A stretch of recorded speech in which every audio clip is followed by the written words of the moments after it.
Hello friends, आज का topic है हमारा भारतीय संविधान के अनुच्छेद। अगर आप किसी भी कॉम्पिटिटिव एग्ज़ाम की तैयारी कर रहे हो तो आपके लिए यह वीडियो काफ़ी यूज़फुल रहने वाली है। 26 जनवरी 1950 को भारतीय संविधान लागू किया गया था। तब हमारे भारतीय संविधान में 22 भाग, 395 अनुच्छेद और 8 अनुसूचियाँ थी। लेकिन जैसे जैसे देश का विकास हुआ, समय गुजरता गया और भाग, अनुच्छेद, अनुसूचियाँ में परिवर्तन भी किया गया। तो अभी वर्तमान में देखा जाए तो हमारे भारतीय संविधान में 25 भाग, 470 अनुच्छेद और 12 अनुसूचियाँ हैं। लेकिन आपको ये बता दें कि अगर कर्म के वाइज में अनुच्छेद को पढ़ा जाए तो अभी भी 395 अनुच्छेद ही हमारे भारतीय संविधान में हैं। अगर इसमें कुछ परिवर्तन किया गया है तो इसमें जोड़ा गया है, जैसे कि 395 क, 395 ख। इस प्रकार हमारे अनुच्छेद में कुछ ऐसे ही ऐड किया गया है जिसके कारण अभी वर्तमान में 470 अनुच्छेद है। लेकिन कर्म के वाइज पढ़ा जाए तो अभी भी हमारे संविधान में 395 अनुच्छेद ही हैं। हमारे भारतीय संविधान में 22 भाग है जिसमें 395 अनुच्छेद को कवर किया है। जैसे कि भाग 1 है, उसमें 1 से 4 तक अनुच्छेद को रख दिया गया है। उसी प्रकार भाग 2 देखेंगे जिसमें 5 से 11 तक अनुच्छेद को रख दिया गया है। उसी प्रकार हमारे संविधान की 395 अनुच्छेद को 22 भागों में रखा गया है। तो भाग 1 संघ और उसका राज क्षेत्र का वर्णन है। अनुच्छेद 1 से 4 तक है भाग 1। अनुच्छेद 1 संघ और राज क्षेत्र। तो अगर आप हमारे भारतीय संविधान के भाग 1 को पढ़े या अनुच्छेद 1 को पढ़े या अनुसूचिया 1 को पढ़े, सब में यही बताया गया है कि संघ और राज क्षेत्र यानी कि हमारे देश जो भारत देश है इसमें 28 राज्य और केंद्र शासित प्रदेशों के बारे में जानकारी दिया जाएगा कि हमारे जो इंडिया है इसमें 28 राज्य है और 8 केंद्र शासित प्रदेश है। अगर कोई भी हमारे भारतीय संविधान को पढ़े तो ठीक है। नेक्स्ट बताया गया है अनुच्छेद 2 में नए राज्यों की स्थापना, कि इंडिया एक ऐसा देश है जिसमें आप नए राज्य की भी स्थापना कर सकते हो। तीसरा में बताया गया है अनुच्छेद नए राज्यों का गठन और नामों में परिवर्तन, जैसे कि बिहार से एक नया राज्य बनाया गया झारखंड, और नामों में परिवर्तन, जैसे बिहार से अलग करके बनाया गया एक अलग राज्य जिसमें नाम दिया गया है झारखंड, तो नामों में परिवर्तन हो गया है। ठीक है। अनुच्छेद 4 पहले और चौथी अनुसूची के संशोधन तथा अनुपूरक विषय पर उपबंध करने के लिए अनुच्छेद 2 और 3 के तहत बनाए गए विधियाँ। नेक्स्ट भाग है हमारा भाग 2 जिसमें नागरिकता का वर्णन है, जिसमें अनुच्छेद 5 से 11 तक है। अनुच्छेद 5 क्या कहता है? संविधान की शुरुआत में नागरिकता का प्रावधान है।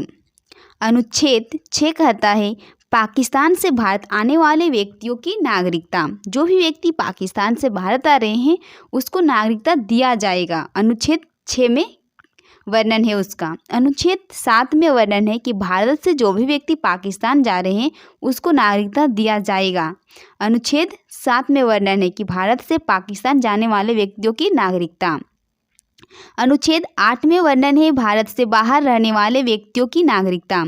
जो भी व्यक्ति भारत से बाहर, जैसे नेपाल, भूटान, काठमांडू, ये सब देशों में, जैसे कि दूसरा देशों में रह रहे हैं उसको भी नागरिकता दिया जाएगा अनुच्छेद 8 के तहत। अनुच्छेद 9 में बताया गया है कि विदेश की नागरिकता लेने पर भारत की नागरिकता नहीं दिया जाएगा। जैसे कि अगर आप दूसरा देश चल गए, जैसे कि नेपाल, अगर वहाँ पे अगर आप नागरिकता ले रहे हैं तो आपको इंडिया में नागरिकता, मतलब भारत में नागरिकता नहीं दिया जाएगा। इसका वर्णन अनुच्छेद 9 में किया गया है। अनुच्छेद 10 में है नागरिकता के अधिकार बने रहना। 11 में है संसद कानून द्वारा नागरिकता के अधिकार को विनियमित करने के लिए प्रावधान है। तो अब नेक्स्ट देखते हैं। तो भाग 3 मौलिक अधिकार। मौलिक अधिकार का वर्णन अनुच्छेद 12 से 35 तक है। तो ये जो मौलिक अधिकार है यह पहले 7 प्रकार के मौलिक अधिकार थे, लेकिन अभी देखा जाए वर्तमान में तो अभी 6 मौलिक अधिकार हैं। तो 7 जो थे उसको, जो संपत्ति के अधिकार थे उसको 44वां संविधान संशोधन 1978 के द्वारा संपत्ति के अधिकार को हटा दिया गया है, जिसके कारण अभी हमारे संविधान में 6 मौलिक अधिकार हैं। तो ये मौलिक अधिकार से क्वेश्चन एग्जाम में बनता है। तो डिटेल में पढ़ते हैं हल्का सा। समता का अधिकार अनुच्छेद 14 से 18 तक है। स्वतंत्रता का अधिकार अनुच्छेद 19 से 22 तक है। शोषण के विरुद्ध अधिकार अनुच्छेद 23 से 24 में है। धर्म की स्वतंत्रता का अधिकार अनुच्छेद 25 से 28 तक है। संस्कृत और शिक्षा संबंधी अधिकार 29 से 30 में है। संवैधानिक उपचारों का अधिकार अनुच्छेद 32 में है। ठीक है, तो ये जो बहुत बच्चे इसको याद किए होंगे, लेकिन एक बार मैं भी रिवीजन करा देती हूँ अपना एक्सपीरियंस, ताकि आपको लंबे समय तक याद रहे ये मौलिक अधिकार। तो ये जो मौलिक अधिकार है, समता, स्वतंत्रता, शोषण, ये जो तीन है, इसका स्टार्ट देखिए 100 से हो रहा है। तो समता का अधिकार, 100 से स्वतंत्रता का अधिकार, 100 से शोषण के विरुद्ध अधिकार। तो आप धार्मिक 3 लाइन या धर्म लाइन नहीं है, उसके धार्मिक, संस्कृत, संवैधानिक। तो धार्मिक में 3 वर्ड, संस्कृत में 4 वर्ड और संवैधानिक में 5 वर्ड। तो इसको भी आपको भूलना नहीं है। तो नेक्स्ट है हमारा मौलिक अधिकार जो है, इसमें 12 अनुच्छेद 12 में वर्णन है राज्य की परिभाषा। अनुच्छेद 13 में वर्णन है मौलिक अधिकारों को अपमान करने वाला कानून। मौलिक अधिकारों को अपमान करने वाला कानून अनुच्छेद 13 में है। ठीक है, तो समता का अधिकार भाग 3 मौलिक अधिकार। मौलिक अधिकार में अब हम पढ़ेंगे फर्स्ट समता का अधिकार, जो 14 से 18 तक वर्णन है। तो अनुच्छेद 14 में है कानून के समक्ष समानता। अनुच्छेद 15 में है धर्म, जाति या जन्म के स्थान पर भेदभाव नहीं किया जाना चाहिए किसी का। तो यह अनुच्छेद 15 में वर्णन है। अनुच्छेद 16 में है लोक नियोजन के विषय में अवसर की समता। अनुच्छेद 17 में है अस्पृश्यता का अंत। अनुच्छेद 18 में है उपाधियों का अंत। जैसे कि हमारे देश में पहले जो राजा सब रहा करते थे, उन सबको उपाधियां से सम्मानित किया जाता था, जैसे कि गाजी की उपाधि, शेरशाह की उपाधि। लेकिन उन सारे को अनुच्छेद 18 के तहत अंत किया गया है। और अब अनुच्छेद 18 के तहत जैसे कि भारत रत्न पुरस्कार, पद्म विभूषण, पद्म भूषण और जैसे कि दादा साहेब फाल्के पुरस्कार, ये सारे अवार्ड अब दिए जाते हैं अनुच्छेद 18 के तहत। तो अब हम पढ़ेंगे स्वतंत्रता का अधिकार, जिसका वर्णन अनुच्छेद 19 से 22 तक है। मूल संविधान में 7 तरह की स्वतंत्रता का उल्लेख था, लेकिन अब सिर्फ 6 है। अनुच्छेद 19F संपत्ति का अधिकार को 44वां संविधान संशोधन 1978 के द्वारा हटा दिया गया है। तो स्वतंत्रता का अधिकार जो है, उसमें 6 प्रकार के अधिकार है। तो उसको देख लेते हैं। जैसे कि अनुच्छेद 19A में है बोलने की स्वतंत्रता। अनुच्छेद 19B में है शांतिपूर्वक बिना हथियार की एकत्रित होने और सभा करने की स्वतंत्रता। अनुच्छेद 19C में है संघ बनाने की स्वतंत्रता। अनुच्छेद 19D में है देश के किसी भी क्षेत्र में आवागमन की स्वतंत्रता। अनुच्छेद 19E में है देश के किसी भी क्षेत्र में निवास करने और बचने की स्वतंत्रता। अनुच्छेद 19G में है कोई भी व्यापार एवं जीविका चलाने की स्वतंत्रता। नेक्स्ट है स्वतंत्रता का अधिकार, अनुच्छेद 19 से 23 में है। ठीक है, तो अनुच्छेद 20 में है अपराधों के लिए दोष सिद्धि के संबंध में संरक्षण। अनुच्छेद 19 में है, जो बहुत ही इम्पोर्टेंट है, प्राण एवं दैहिक स्वतंत्रता। अनुच्छेद 19A में है शिक्षा का अधिकार, जिसे 86वां संविधान संशोधन 2002 के द्वारा जोड़ा गया है। तो आपको हमने क्या बताए थे कि अगर कर्म के वाइज देखा जाए तो अभी भी हमारे संविधान में 395 अनुच्छेद है, लेकिन अगर उसमें कोई चेंज किया गया है तो उसमें परिवर्तन किया गया। जैसे कि अनुच्छेद 21 में किया गया है, अनुच्छेद 21A जोड़ दिया गया है। और ये जो जोड़ा भी जाता है तो इससे संविधान संशोधन के माध्यम से जोड़ा जाता है। तो 86वां संविधान संशोधन 2002 के तहत अनुच्छेद 21A को जोड़ा गया है। अनुच्छेद 22 कुछ मामलों में गिरफ्तारी और नज़रबंदी के खिलाफ संरक्षण। तो शोषण के विरुद्ध अधिकार, जिसका वर्णन अनुच्छेद 23 से 24 तक है। अनुच्छेद 23 में है मानव के दुर्व्यवहार और बलात्कार पर प्रतिषेध। अनुच्छेद 24 में है 14 से कम वायु के बच्चों को कारखाने या अन्य किसी जोखिम भरे काम पर नियुक्त नहीं किया जाएगा। तो अब देखते हैं धार्मिक स्वतंत्रता का अधिकार, जिसका वर्णन अनुच्छेद 25 से 28 तक है। अनुच्छेद 25 में है कोई भी व्यक्ति किसी भी धर्म को मान सकता है और उसका प्रचार प्रसार कर सकता है। अनुच्छेद 26 में है धार्मिक मामलों के संबंध में स्वतंत्रता। अनुच्छेद 27 में है किसी भी धर्म के प्रचार के लिए करों की स्वतंत्रता, मतलब आप किसी भी धर्म का प्रचार प्रसार कर सकते हो, उसके लिए आपसे कोई टैक्स नहीं लिया जाएगा। अनुच्छेद 28 में है कुछ शिक्षण संस्थाओं में धार्मिक स्वतंत्रता और पूजा पाठ की स्वतंत्रता। नेक्स्ट है हमारा संस्कृत और शिक्षा संबंधी अधिकार, जिसका वर्णन अनुच्छेद 29 से 30 में है। अनुच्छेद 29 में है अल्पसंख्यक वर्गों के हितों का संरक्षण।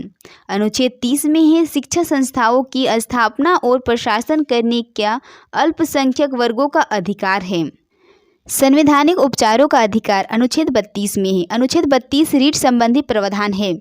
तो अनुच्छेद 32 को डॉक्टर भीमराव अंबेडकर ने संविधान का आत्मा कहा है।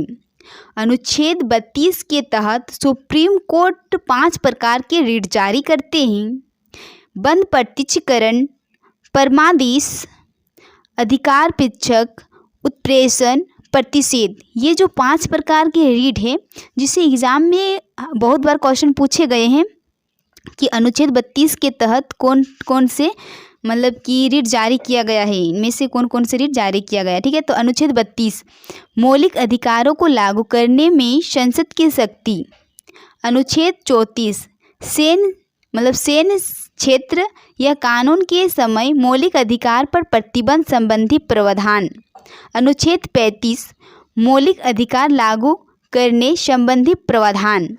तो भाग 3 को हमने पढ़े, अब भाग 4 को पढ़ेंगे। नीति निर्देशक तत्व, जिसका वर्णन अनुच्छेद 36 से 51 में है।